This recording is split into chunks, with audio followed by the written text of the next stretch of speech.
अब हम करते हैं रीजनिंग के क्वेश्चन। देखिए रीजनिंग बहुत ही स्कोरिंग सेक्शन होता है। अगर आपने थोड़ा सा लॉजिक लगा के सवाल किया है तो आप 100% अच्छे से उसको कर सकते हैं।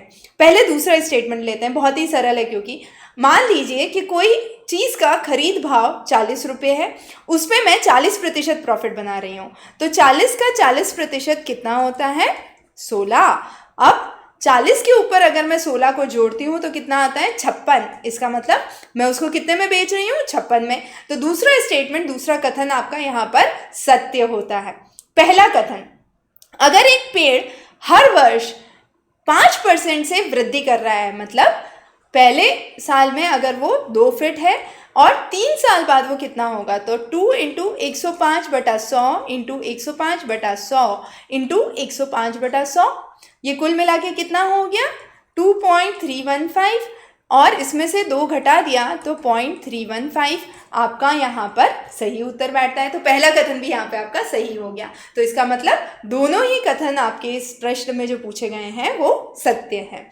अगला सवाल देखते हैं।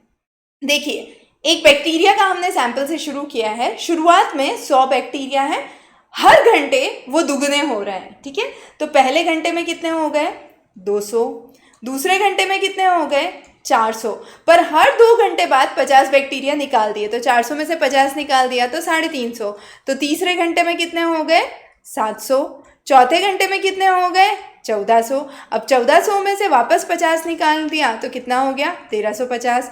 पाँचवें घंटे में कितने हो गए? 1350 का दुगना 2700। तो यहाँ पे पूछा है 5 घंटे बाद बैक्टीरिया कितने हो जाएंगे, तो सही उत्तर हो गया आपका 2700। बिल्कुल ही सरल प्रश्न है, सरल तरीके से हमने उसको सॉल्व करने की कोशिश की है। अब ये है दिशा का प्रश्न, किस डायरेक्शन में आपको जाना है। तो रमेश यहाँ से शुरू करते हैं, ये ओरिजिन पॉइंट है, ये रमेश है, ये यहाँ से उत्तर दिशा में जाते हैं, नॉर्थ मतलब उत्तर। अब ये यहाँ से सीधे हाथ की तरफ मुड़ते हैं। अब देखिए, जिस हाथ में मेरे पेन है वो आपको सीधे हाथ की तरफ, हो सकता है आपके में डायरेक्शन उल्टा हो जाए, पर आप अगर पेन हाथ में लेके कर रहे हैं, आप राइट हैंडेड है, आप सीधे हाथ से लिखते हैं, तो उसी तरीके से चलेंगे जिस तरीके से मैं चल रही हूँ। नॉर्थ में गए, उत्तर में गए, फिर वहाँ से सीधे गए, दैट मीन्स कि आप इस डायरेक्शन में चले गए। अब यहाँ जाके वापस सीधे में गए तो मेरा हाथ किस तरफ जा रहा है? नीचे की तरफ, तो ये वापस आप नीचे चले गए। अब नीचे जाने के बाद आप लेफ्ट गए, तो अब राइट ये वाला साइड हो गया, लेफ्ट ये वाला साइड हो गया, तो इस साइड मुझे जाना है, तो ये हो गया आपका लेफ्ट। तो मैंने एक बार यहाँ पे राइट लिया, फिर यहाँ पे वापस राइट लिया, और यहाँ पे मैंने लेफ्ट लिया। अब फाइनली ये किस डायरेक्शन में गए? ये फाइनली इस डायरेक्शन में गया। ये कौन सा डायरेक्शन है? ईस्ट या उत्तर की दिशा। तो आपका सॉरी, उत्तर मतलब नॉर्थ, ये होगी पूरब की दिशा, सॉरी ईस्ट मतलब पूरब, राइट। तो यह आपका पूर्व दिशा में आंसर यहाँ पर बैठता है, ठीक है। अगले प्रश्न पे चलते हैं। अब ये सवाल सांख्यिकी का है, स्टैटिस्टिक्स। अगर आपने सांख्यिकी के सारे ही लेक्चर्स जो हमने किए हैं डोइस स्टेप पे, अगर उनको ध्यान से सुना है तो आप इस सवाल को बहुत ही सरलता से कर पाएंगे। देखिए, 2 चीज़ें होती है, एक पैरामेट्रिक टेस्ट होता है, एक नॉन पैरामेट्रिक टेस्ट होता है। पैरामेट्रिक टेस्ट वो टेस्ट होते हैं जिसमें आप क्वांटिटेटिव मतलब आप नंबर्स की सहायता से स्टडी करते हैं, क्वांटिटेटिव मतलब संख्या, नंबर्स। दूसरा होता है नॉन पैरामेट्रिक, जिसमें आप क्वालिटेटिव स्टडी को फोकस देते हैं, ठीक है। पर क्वांटिटेटिव को अगर हम ध्यान में रखें, क्योंकि हम नंबर्स की बात कर रहे हैं यहाँ पर, हम पैरामीटर्स अकाउंट में नहीं ले रहे हैं, हम ऐसी चीज़ें ले रहे हैं जिसमें हम एक्यूरेट नंबर्स दे सकें। अब अगर मैं सिर्फ 2 ग्रुप लेती हूँ तो वहाँ पर मैं क्या टेस्ट लगा सकती हूँ?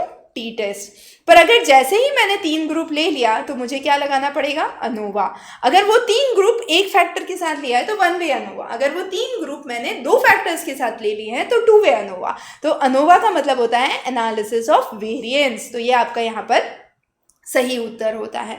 तो इस तरीके से ये सवाल वापस ट्रिकी है, आपको सांख्यिकी की फंडामेंटल्स आनी चाहिए, नहीं तो आप इस सवाल को नहीं कर सकते। अब देखिए, एक्सट्रीम स्कोर्स क्या होते हैं। मान लीजिए कि मैंने कोई जगह पे डिस्टेंसेस मेजर किए हैं या दूरियां मेजर की हैं, तो वहाँ पर 0 से 10 की रेंज में सब आ रहे हैं, पर कुछ डेटा है जो 200 आ गया, 200 के मान लीजिए कि 3 फाइंडिंग्स आ गई मेरे पास, और बाकी सारी फाइंडिंग्स 0 से 10 के बीच में है। तो इसका मतलब मेरे पास 3 एक्सट्रीम स्कोर्स हैं। अब ये जो एक्सट्रीम स्कोर्स है ये मेरा पूरा रिजल्ट बदल देंगे। मेजर्स ऑफ सेंट्रल टेंडेंसी में हम 3 मेजर्स की बात करते हैं। कौन कौन से मेजर्स होते हैं? मीन, मीडियन और मोड। मीन मतलब होता है एवरेज लेना, औसत लेना। मीडियन मतलब होता है बीच का बिंदु, मिड पॉइंट, ठीक है। कोई भी आप एक लाइन खींच लीजिए, उसमें कितने लोग हैं, बीच वाले इंसान को पकड़ लीजिए, वो हो गया मीडियन। मोड मतलब क्या संख्या सबसे ज़्यादा टाइम आ रही है, मतलब उसकी फ्रीक्वेंसी कितनी बार।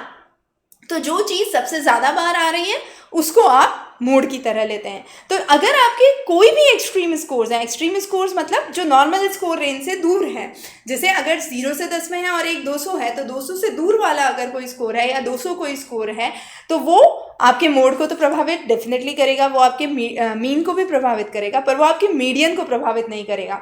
तो अगर एक्सट्रीम स्कोर्स होते हैं तो भी तरीका क्या है, आप मीडियन ले लीजिए, मिड पॉइंट, वो सबसे अच्छा तरीका है उस चीज़ को इग्नोर करने का।